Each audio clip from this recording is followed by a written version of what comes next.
Primeiro ponto, então, no Gênesis 2, pode passar lá. Mais do que iniciativa, tenha acabativa na sua vida. Assim foram concluídos os céus e a terra e tudo o que neles há. Espetacular, né? Deus, ele decide com ele mesmo, então, fazer o céu, fazer a terra, fazer o ser humano, fazer os luminares, fazer tudo. Ele decide, ele planeja, ele deseja e no final ele faz. Isso é interessante, que a gente vive numa geração hoje que as pessoas, elas começam algo e param no meio do caminho. Elas começam alguma coisa, mas por alguma razão, por algum trauma, por alguma mágoa, por algum tipo de relacionamento que não deu certo, elas desistem. São aquelas pessoas que nunca terminam sua faculdade, são aquelas pessoas que nunca conseguem ficar num emprego só. São aquelas pessoas que no primeiro ano ela quer ser enfermeira, no segundo ela quer ser advogada, no terceiro já quer ser jogador de futebol. Então, gente, nós temos uma geração hoje de pessoas que são boas para iniciar, elas têm iniciativa, mas no meio do caminho elas param tudo. Elas param o projeto, elas param o plano, elas param o sonho. Queridos, você tem que aprender uma coisa, a ser teimoso no bom sentido. Se você botou algo no teu coração, se você entende que é de Deus, não seja você que vai destruir teus sonhos. Porque se você tem algo no teu coração, tu tem que perseguir até a morte. Tem que perseguir. Só a morte tem que impedir mesmo você de acabar com o que você tem no coração. Porque senão, a pessoa que não tem acabativa, ela nunca fecha ciclo. Ela sempre está cheia de ciclo aberto e ciclos abertos. Deus nos ensina aqui então, queridos, nesse primeiro versículo do capítulo 2, que Ele concluiu os céus e a terra e tudo o que nele há. É legal quando você conclui as coisas. Deus nos ensina, queridos, que nós temos que ser excelentes, que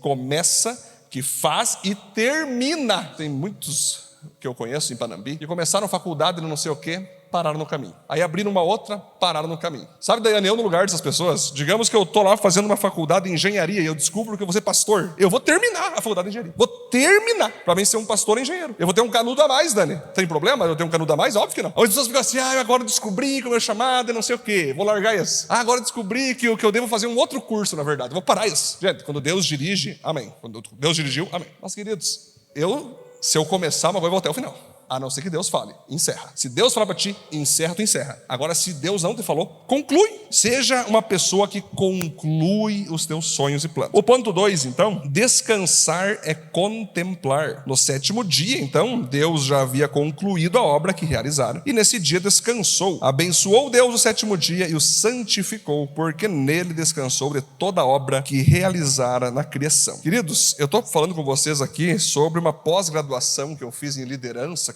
na qual eu concluí, ok? Eu não comecei, parei, eu concluí essa pós-graduação. E eu lembro quando eu estava vendo aquela pós-graduação, minhas primeiras aulas, o professor que estava falando comigo, e eu lembro que o pastor que começou a dar a primeira aula, Cássio, ele disse assim, gente, vamos estudar liderança no Jardim do Éden, né? Sobre Adão e Eva, né? Eu pensei, o que será que ele vai falar ali, né? Tomara que seja top, né? Estou pagando uma pós-graduação, né? Para mim poder, então, ter uma coisa top, né? Aí aquele cara começou a destrinchar o Jardim do Éden. E uma das coisas que ele destrinchou, Kailane, eu achei espetacular, não me esqueço mais, que ele disse que quando Deus fazia cada uma das suas criações, ele dizia, isso ficou muito bom, isso ficou bom, isso ficou excelente, isso ficou top. E no 7º dia ele descansou, daí o cara olhou e disse para nós ali que estávamos aula online, né? Quando você faz teus trabalhos, tu pode dizer para o teu próprio trabalho que ficou bom? Se ainda não ficou bom, então tu não é um grande líder. O problema da nossa geração é que de qualquer jeito, tá bom. Não, o que importa é fazer, né? O que importa é resolver. Quando você para ver tua vida espiritual, tá boa? Tá legal? Não? Então tem que resolver. Quando você para ver se tu tem discípulo, se tu está sendo um discipulador, se você está sendo um bom profissional, como você se avalia quando você olha para si mesmo? Você diz o quê? Não, eu estou indo bem, eu estou indo bem. Não é se orgulhar, queridos. Você se autoelogiar não é se orgulhar. É você ter certeza que está no caminho certo. Se você se avalia e vê que as coisas não estão tão legais, então você chega no momento que você tem que saber dizer para si mesmo, tá top. Quando você faz uma coisa para Deus, tá top, tá muito bom, tá legal. Porque o que é o descansar de Deus? Ele fez o planeta e todas as coisas em 7 dias, né? Alguns pensam que esses 7 dias pode ser 7.000 anos, ou até mais que isso, porque Pedro falou que para Deus um dia é como 1.000 anos. Mas de qualquer maneira, quando ele termina de fazer, ele diz para ele mesmo, ficou top. O teu primeiro professor que tem que existir, que vai te aprovar ou reprovar, é você mesmo. Se você não está convencido que você fez algo top, que você está top nessa área, que a tua família está show nessa área, trabalhe até que você mesmo diga para você mesmo que tá bom. Amém, queridos? Ponto 3, olha lá. A vida é um processo com tempos definidos. Essa é a história das origens do céu e da terra no tempo que foram criados. Quando o Senhor Deus fez o céu e a terra, ainda não tinha brotado nenhum arbusto no campo e nenhuma planta havia germinado, porque o Senhor Deus ainda não tinha feito chover sobre a terra e também não havia homem para cultivar o solo. É muito interessante aqui, queridos, que na época que então, quando Deus cria o planeta, o jardim do Éden, não existia chuva, ainda não tinha chuva. Ela veio acontecer depois nos tempos de Noé, quando surge o dilúvio. Por isso todo mundo riu de Noé, porque não existia chuva, para a galera entender o que era chuva, né? Esses dias eu estava com o Natanael, e aí eu gosto de brincar com eles, né? Eu pego a bola de futebol, jogo no telhado da casa, assim, para ela cair de volta, né? Eles ficam apavorados, vai cair uma bomba, eles ficam assim correndo, a bola vai cair e cai em algum deles, ele dá risada, né? E o Natanael pegou a bola, Kátia, e tentou jogar no telhado, né? Eu dei risada, né? A bola fez isso aqui, né? O telhado lá em cima, eu estava achando que jogava, né? Eu, tá bom, filho, fica aqui na minha garupa, vamos tentar. Eu já sabia que não ia dar certo, né? E joguei ele, a bola caiu no chão. Aí eu olhei para a Cintia e falei, Cintia, dá uma olhada no Natanael aqui, ó. Ele está querendo fazer uma coisa que ele não tem capacidade agora. Não é que ele não pode jogar bola no telhado, mas ele não tem capacidade agora. Deus, ele sabia que o planeta ainda não estava preparado para receber chuva naquele momento. Era só uma irrigação. Quando Jesus disse, estou indo para a cruz, e Pedro falou, não vá, Senhor, porque eu vou morrer contigo. Jesus olhou e falou o seguinte, você vai morrer comigo? Mas digo a verdade que antes do galo cantar, você vai me negar 3 vezes. E Pedro, não vou te negar não. Tu vai negar sim. O que aconteceu, queridos? Pedro negou Jesus. Sabe por quê? Era porque Pedro não amava Jesus? Não, é porque ele não estava pronto para morrer por Jesus. A questão, queridos, não é que você não vai fazer ou não quer fazer. Tem coisas na tua vida que às vezes você não está pronto para fazer. Não significa que você não vá fazer um dia. Não significa que você não vai estar aonde você quer estar um dia. Mas tem muita coisa que não rompe na tua vida, porque você tem que ser humilde para entender que não é o tempo. Quando chegar o tempo, você vai fazer o que você quer fazer. Agora, se tu empurrar, se tu pressionar, se tu dar uma de Jezabel, vai acontecer como eu quero, né? Começar a pressionar, começar a pressar, tu vai se quebrar. Quem tem pressa, tropeça. Então tem coisas que você não está maduro o suficiente para fazer. O apóstolo Pedro, mais tarde, isso eu acho espetacular, Jesus disse para Pedro assim, Pedro, quando você era jovem, você ia para onde tu queria, mas vai chegar o tempo que você vai morrer para a minha glória. E de fato, queridos, quando os caras chegaram no apóstolo Pedro para matar ele, queriam matar ele crucificado, ele disse, crucificado que nem meu mestre, não, me crucifiquem de ponta cabeça, porque eu não sou digno de ser crucificado como meu Senhor. E ele foi crucificado de ponta cabeça. Ou seja, aquela palavra que ele deu lá atrás, Jesus, eu morrerei por ti. Naquele tempo, ele não conseguia morrer ainda. Passa o tempo, ele morre. Então tem coisas que Deus não te dá às vezes, não é porque ele não quer te dar, é porque você não está pronto para receber. Se você aprender isso, você vai ficar mais tranquilo, menos ansioso, menos preocupado. Deus não está te rejeitando, Ele só está te dizendo, você não está pronta para isso. Por mais que você queira fazer, não está pronto. Ou quer dar uma de Pedro? Estou pronto sim. Ah, está pronto, então tá. O galinho vai te lembrar na hora lá. Aí teve que o galo pregar para Pedro. O galo pregou, você não está pronto. Cara, eu não me meto com aquilo que eu não estou pronto. Que a quebrada de cara é certa. Não tem problema você esperar, você orar. Não queira. Não deu uma de Natanael. Ele tentou jogar a bola em cima do telhado, gente. Não tem força nenhuma para isso. Eu até gravei um vídeo que eu até compartilhar uma hora. Foi muito engraçado. Ele pegou a bola igual o pai, assim, jogou. Que eu jogo lá em cima do telhado. Ele jogou no chão. Coitadinho, né? Eu até brinquei, Natanael. Tu não consegue, filho.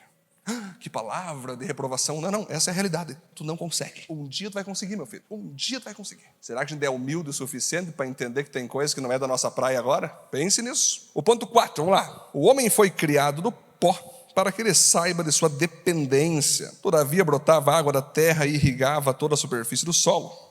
Então o Senhor Deus formou o homem do pó da terra e soprou em suas narinas o fôlego de vida, e o homem se tornou um ser vivente. Eu acho espetacular, queridos, que o pó da terra, se você for ver, um dia até praticamente quebrantei um ateu, ele era um dos chefes do ateísmo aqui em Panambi, ele dizia que era conversa, o homem veio do macaco e não sei o que pó da terra era conversa. Eu falei, cara, pesquisa as fórmulas químicas, os elementos químicos do pó da terra e pesquisa os elementos químicos do corpo humano. Se der igual, tu tem que acreditar em Deus. E deu igual. Os elementos químicos do pó é os mesmos elementos químicos do nosso corpo. Confirmando que Deus nos fez do pó. Interessante que Deus não nos fez do ouro. Deus não nos fez da prata. Deus não nos fez do bronze. Deus nos fez do pó. Por quê, gente? É para dizer que quem que manda? Você ou Ele?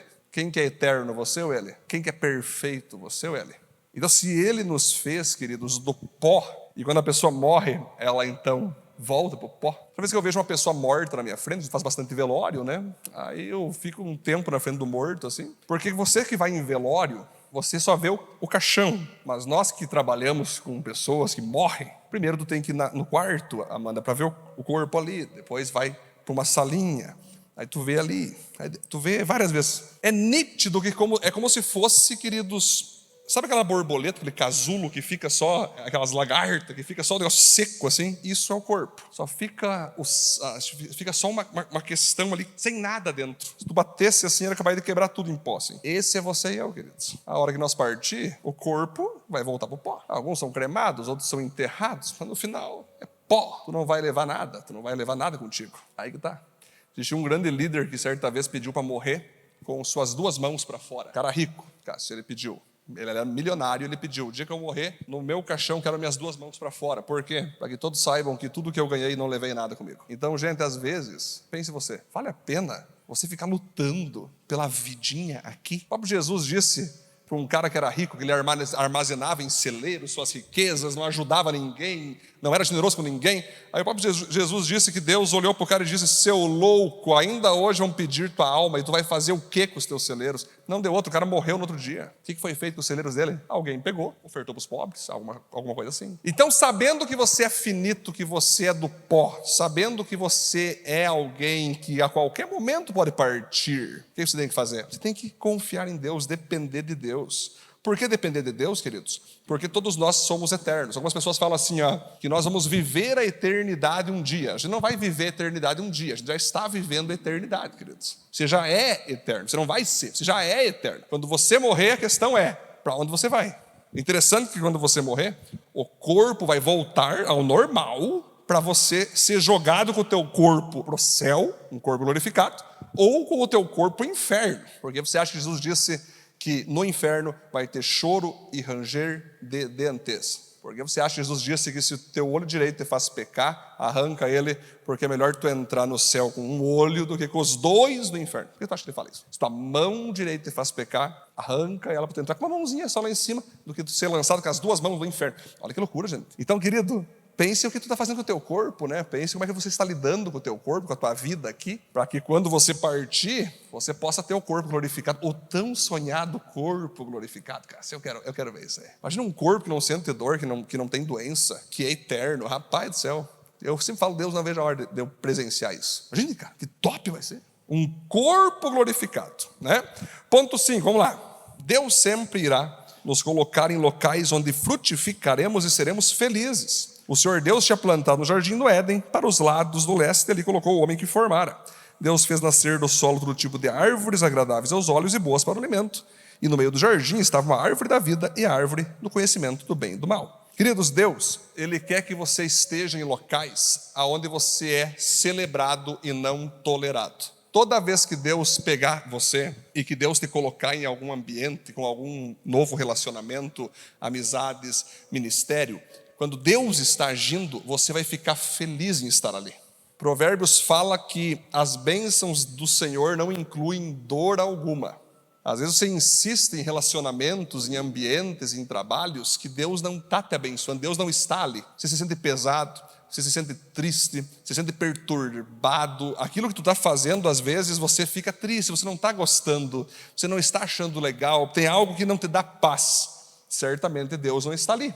Colossenses 3,15 diz: a paz do Senhor deve ser o árbitro do vosso coração. O que é o árbitro? Ei, aqui eu estou. Deus nunca vai estar onde não haja paz. Não estou dizendo que Deus não vai estar onde não tenha sofrimento, é onde não tem paz. Tem muita coisa, Pedro, que eu faço para Deus que eu não gosto, mas eu sinto paz. Que eu não queria fazer, mas eu sinto paz. Que eu sei que é um esforço horroroso de fazer, mas eu sinto paz. Então Deus nunca falou que nós deveríamos gostar de fazer o que Ele quer, mas sentir paz. Tu sabe que aquilo você deve fazer. Tu sabe que você foi chamado para fazer aquilo. Você sabe que você foi chamado para fazer aquilo e Deus fica feliz. Sempre digo, gente, que o local mais importante de você ficar feliz e frutificar é dentro da igreja. Porque se tu não der frutos na igreja local, você não vai dar fruto em nenhum lugar. Então, nós temos que analisar isso. Deus Ele sempre vai nos colocar um jardim, onde vai ter frutos, onde vai ter árvores, onde vai ter beleza. Ele quer que você fique aí. O ponto 6, vamos lá. Uma vida cheia do Espírito Santo precisa estar cercada das águas da presença e palavra de Deus. No Éden nascia um rio que irrigava o jardim e depois se dividia em 4. O nome do primeiro é Pison. Ele percorre toda a terra de Havilá, onde existe ouro. O ouro daquela terra é excelente. Lá também existe o bdélio e a pedra de ônix. O segundo que percorre toda a terra de Cuxê e o Gion. O terceiro que corre pelo lado do leste da Síria é o Tigre. E o quarto rio é o Eufrates, né?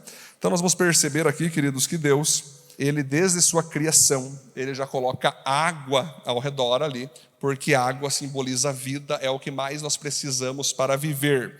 Porque vocês acham que os astronautas, os cientistas, toda a galera estão tentando achar água em Marte ou água nos planetas? Porque se não tiver água, não tem vida, não tem como tu viver sem água. Não adianta eles quererem tirar foto, o robô pode ir lá para Marte, não precisa de água. Agora bota um ser humaninho lá, para ver se ele vive lá dentro sem água.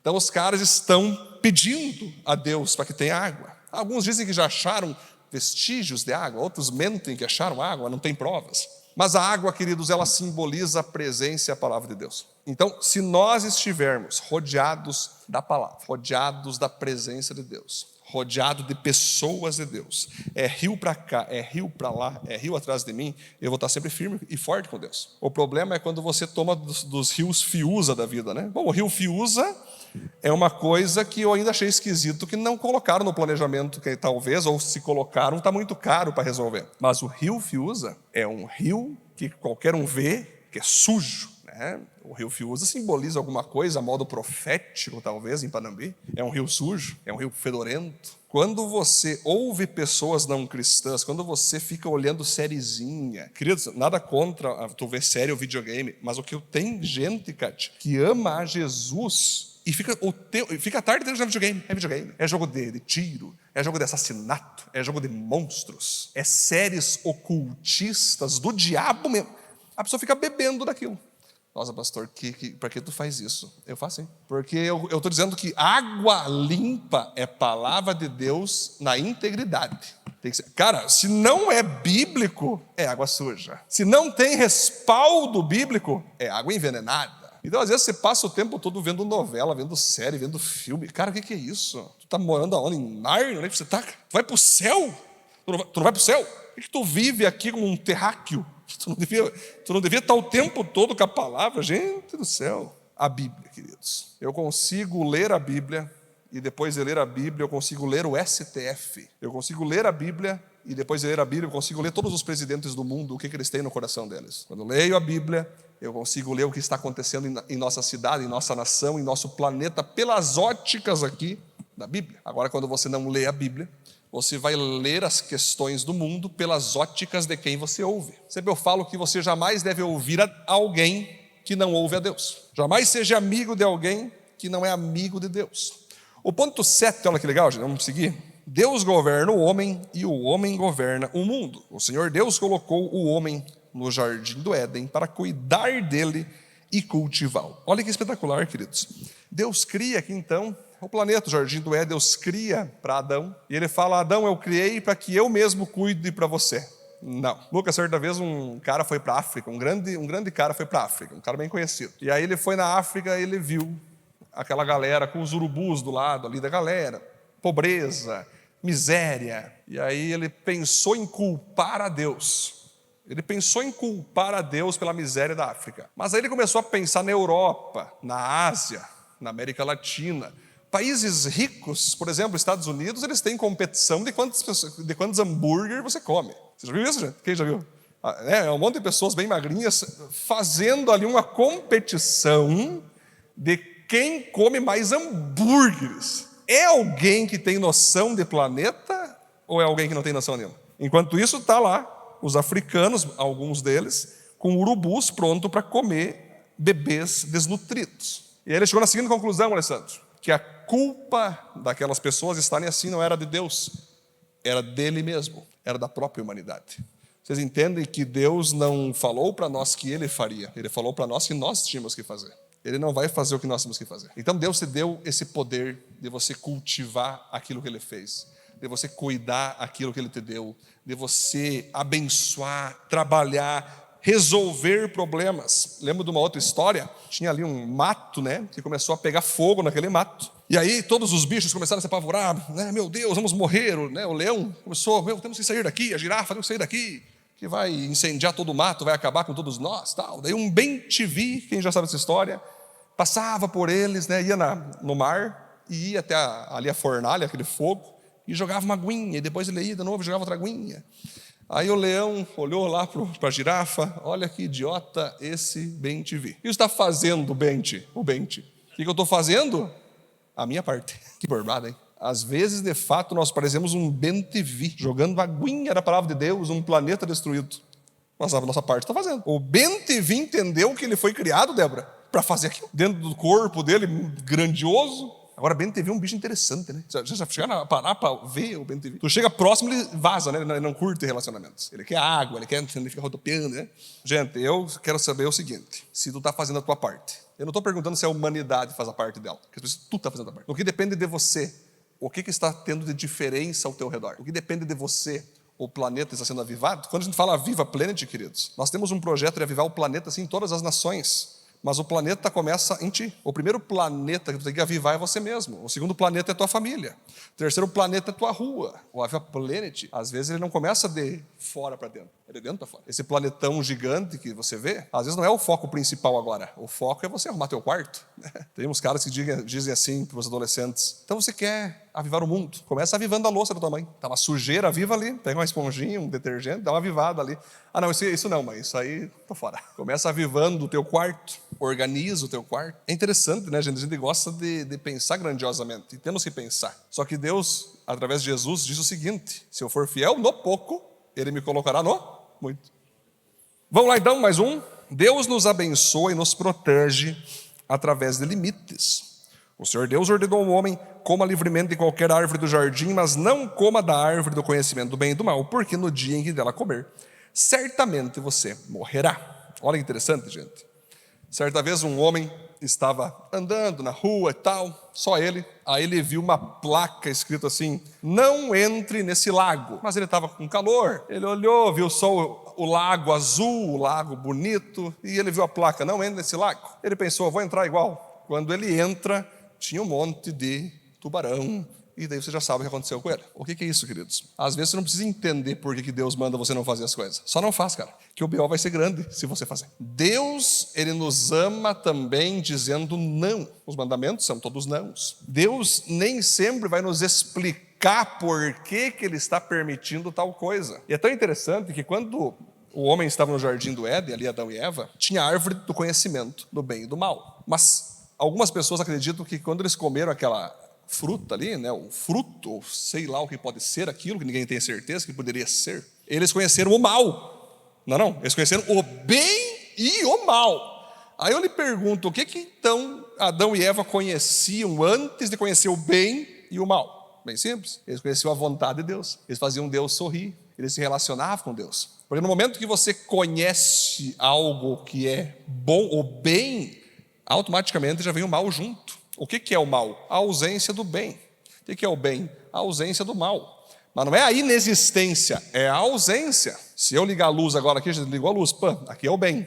Só que eu posso desligar também, logo vai ser o mal. Então, o papel principal nosso é fazer a vontade de Deus na nossa vida. Sabe por quê, queridos? Que a vontade de Deus, às vezes, vai parecer para algumas pessoas algo maldoso. Às vezes você vai fazer algumas coisas através da orientação de Cristo que para algumas pessoas você fez errado. Na ótica política, ética e moral. Algumas pessoas vão olhar: por que você fez isso? Você não devia ter feito isso. Quem disse que eu não devia ter feito isso? Deus mandou fazer isso. Não, mas não está certo, eu não senti paz no que tu fez. O problema é teu. É assim, queridos. A vontade de Deus, ela não se encaixa no bem ou se encaixa no mal. Às vezes, queridos, a vontade de Deus é meio esquisita, né? Foi da vontade de Deus que Jesus Cristo morresse na cruz, queridos? Foi. Isaías 53 diz: quis Deus que o seu servo padecesse na cruz. Olha só. Sabe aquela morte que Deus livrou Isaac? Que Deus livrou, né? Lembra? Abraão não precisa mais matar Isaac. Deus matou o seu filho. Então, nessa ótica, nessa lógica, alguns vão dizer: cara, que esquisito. Mas Deus fez. Então o bem e o mal não se enquadra muitas vezes nas tuas decisões que você vai ter que tomar com Deus. E tu tem que ser convicto. Você fazer a vontade de Deus, tu vai ter muitos olheiros, muitos críticos, muitos julgadores, muitos comentaristas, Lucas. Olha lá, mais uma decisão errada que ele cometeu. Chutou, tá impedido, mas o juiz não viu. Sabe esse comentarista? A gente gosta de ser comentarista. A gente ama, né, olhar jogo de futebol e xingar o juiz. Que juiz burro. Como é que ele não viu aquele lance? Sim, tu tá dentro do campo lá. Quem que tá dentro do campo? Tu tá lá com a pipoca, né? Perdendo tempo, olhando o jogo. Vamos pegar uma ilustração. Tu tá lá com a pipoca, comendo, chuta. Tu tá vendo através de várias câmeras os lances. Fica fácil de julgar, né, Felipe? Se estava impedido, se foi falta, fica fácil. Agora vai no meio do campo, tu vê se é tão fácil ver assim. O meio do campo é ver assim, ó. É assim, ó. Na televisão tu vê o campo inteiro, tu vê tudo. A gente gosta, né, Débora, de julgar aquilo que nós não estamos dentro, mas estamos vendo. Isso foi boa, né? Pensa aí, né? Resumindo, se tu não está dentro, não fale. Se tu não está jogando o jogo, tu não tem autoridade nenhuma para dizer alguma coisa, cara. Se tu não está vivendo na pele daquela pessoa, que ela está fazendo, o que ela está passando, o teu comentário é inútil. Essa é a verdade. Você quer entender alguém? Entra no jogo. Primeiro entra no jogo. Aí tu vai ter autoridade para falar. Amém, queridos? Olha que maravilha, hein? Mais um então, vamos lá. Deus nos abençoa e nos preenche através de relacionamentos. Então o Senhor Deus declarou: não é bom que o homem esteja só. Farei para ele alguém que o auxilie e lhe corresponda. Tenho ensinado muitas vezes que Deus nos fez com 2 vazios. O primeiro vazio é da presença dele. O segundo vazio é da presença de relacionamentos. Então Deus, ele não nos criou para andar sozinho, apenas nós e Deus. Nós temos que ter relacionamentos. Não sei se você tem às vezes a impressão que tu precisa ir na casa de alguém jantar. Eu preciso ir jantar. Eu preciso conversar com alguém hoje. Eu quero trocar uma ideia, eu quero rir com alguém, eu só quero rir hoje. Você vai perceber que vai ter momentos assim que tu não vai aguentar ficar longe de gente, tu tem que ter gente. Nós temos isso, nós temos um desejo de estar conversando, a gente quer conversar, a gente quer se relacionar, a gente quer trocar uma ideia. Queridos, às vezes eu tiro o dia só para dar risada na galera. Às vezes eu estou cheio de coisa para resolver, Cássio, eu boto tudo ali, eu chamo a galera da igreja. Vou sentar aí, mas e esse tênisinho aí? Mas olha só esse boneco, olha só, né? E começamos a rir e dar risada, e só rir. Por quê? Porque às vezes faz bem nós falarmos de coisas ridículas. Às vezes faz bem nós começar a brincar uns com os outros, dar risada um da cara do outro, na saúde, na brincadeira, porque nós precisamos disso, queridos. Se nós passar o tempo todo fazendo coisas sérias, e olha que tem, na verdade tem muita coisa séria para resolver, bastante coisa, né? Cada um tem o seu contexto, né? Cada um tem o seu contexto. Precisamos de gente. Lhe pergunto, que dia que as pessoas vão na tua casa comer, vão na tua casa de visitar? Tu leva as pessoas lá? Não, eu vou mais na casa dos outros. Não, fechou. Mas tu leva as pessoas também? Como é que está a tua casa? Ela está sendo habitada só por ti e tua família, ou vai mais gente lá? Pense nisso. É bom ter amizades, é bom ter gente. Gente faz bem. Né? Pessoas de Deus, né? Pessoas de Deus. As que não são de Deus, você ama, prega. Mas tem pessoas de Deus, Diogo, que não são de Deus, aliás, que não são sem caráter. Felipe, tem pessoas que não são cristãs, mas que às vezes é mais prazeroso estar com elas, no sentido de educação e respeito, do que alguns crentes. Então a gente fala não crente, entendam que não é porque a pessoa não tem Jesus que ela não vale nada, ou que ela não tem caráter, não tem índole. Tem pessoas que não têm Jesus, que na verdade tem pessoas que só falta ter Jesus, que tem tudo. Conversa bem, fala bem, ama, é bondoso, generoso. Só falta Jesus. Então nós temos que ter relacionamentos. Ponto 10. Vamos lá. Esse é o penúltimo ponto. Deus deseja que nossa vida deixe marcas nas pessoas. Olha só. Depois se formou da terra os animais do campo e aves do céu. O Senhor Deus trouxe ao homem para ver como este lhes chamaria. E o nome que o homem desse a cada ser vivo, esse seria o seu nome. Assim o homem deu nomes a todos os rebanhos domésticos, às aves do céu e a todos os animais selvagens. Olha que espetacular, queridos. Não sei se você já teve experiências de ter que botar nome em algumas coisas. Nome em ministério, nome em empresa, nome em filho, né? Às vezes eu estou com alguns casais que vão ter filhos, não sabem qual nome vai botar. Não sabe. Eu dei o brinco, bota Periclepson, bota Vantuirson. Ele, não, pastor, isso não. Bota Facebookson, Twitterson, Instagramson, WhatsAppson. O cara dá uma brincada. Porque tu colocar nome, cara, não é fácil, não é uma coisa simples. Não é simples, cara. Você acha que é simples, não é. Mas o legal disso aqui, de colocar nomes, olha que espetacular, queridos. Então foi o homem que olhou para aquele animal e botou leão. Foi Adão, não foi Deus. Ou seja, o leão da tribo de Judá. Então, cara, quem botou o nome foi Adão. Leão. O que eu acho legal é que nós temos que marcar a vida das pessoas. Eu tenho sempre um princípio comigo, que se eu estiver na frente de uma pessoa, ela não vai sair da minha presença sem que eu libere uma marca nela. Foi como a Daiane pregou ontem, né? O Jacó, né, se deslocou e mancou pro resto da vida. Eu também gosto de fazer isso. Fazer as pessoas mancarem para que sair da nossa presença. É assim, queridos. É nós não perder tempo quando nós estamos com alguém. Tem alguém na tua frente? De alguma forma, pelo menos uma palavra sua tem que marcar aquela pessoa. Gente, e marcar de tal maneira que daqui a 30 anos a pessoa lembre do que tu falou. Já pensou nisso? É nós aproveitar o tempo, porque os tempos são maus e as coisas estão acontecendo. Muito bom, mais um, e aí já vai finalizar. Um relacionamento de Deus começa quando as duas pessoas já pertencem a Ele. Todavia não se encontrou para o homem alguém que o auxiliasse e lhe correspondesse, aliás. Então o Senhor Deus fez o homem cair em profundo sono, enquanto se dormia, tirou uma das costelas, fechando o lugar com carne. Com a costela que havia tirado do homem, o Senhor Deus fez uma mulher e a levou até ele. Disse então o homem: essa sim é osso dos meus ossos e carne minha carne. Ela será chamada mulher, porque do homem foi tirada. Por essa razão, o homem deixará pai e mãe e se unirá à sua mulher, e eles se tornarão uma só carne. O homem e sua mulher viviam nus e não sentiam vergonha. Olha, interessante, queridos, aqui, nesse momento, nós aprendemos que Deus, quando Ele quer então te dar uma esposa, quando Ele quer te dar o teu cônjuge aí, né? Ele vai querer que você analise essas questões. A pessoa tem a mão de Deus? Show. A pessoa te respeita? Show. A pessoa é de Deus? Legal. A pessoa te faz feliz? Show. Você ama aquela pessoa, você vê Deus, ela fechou. Então, né? Ela não tem nada a esconder de ti, porque olha aqui, queridos, o homem e sua mulher viviam nus e não sentiam vergonha. O que é isso? Essa pessoa te abre a vida ou não? Ela esconde coisas de você? Então não é de Deus. Não estou dizendo que essa pessoa jamais vai ser de Deus, mas ela, se tem algo que ela te esconde, é porque Deus não está nesse negócio. E aqui não vale só para o relacionamento, queridos, de futuro cônjuge, ou namoro, noivado e casamento. É amizade mesmo. É você ter amigos ao teu redor que são crentes.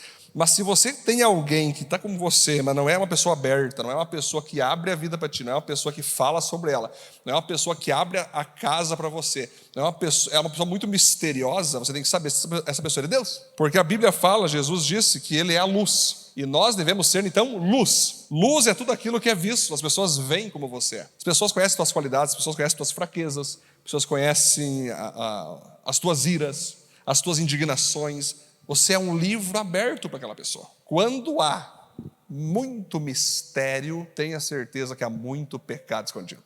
Esse é o problema. Eu lhe pergunto, às vezes você está com uma pessoa ali tentando insistir com aquela pessoa, mas a pessoa é misteriosa, a pessoa não é de Deus, a pessoa está na carnalidade, e às vezes você está insistindo ali, que você quer manter um relacionamento, quer manter uma amizade. Gente, uma coisa que é interessante é você aprender a dizer não para as pessoas sem ter medo. Existe uma coisa que você tem que aprender sempre, que às vezes vai doer, mas vai ser bom tu largar de mão algumas pessoas. Pessoas que não te fazem bem, sabe? Pense você, pessoas que estão contigo, às vezes são crentes, irmãos em Cristo, mas não te fazem bem. Não é legal, te pesa, tu não gosta de estar com ela, te faz mal. Não insiste nisso, porque senão tu vai ficar doente. Não estou dizendo que você vai só andar com pessoas que tu gosta, não é isso? Mas intimidade é só com pessoa que tu gosta. Tu gosta de estar com aquela pessoa. Você gosta de conversar com aquela pessoa.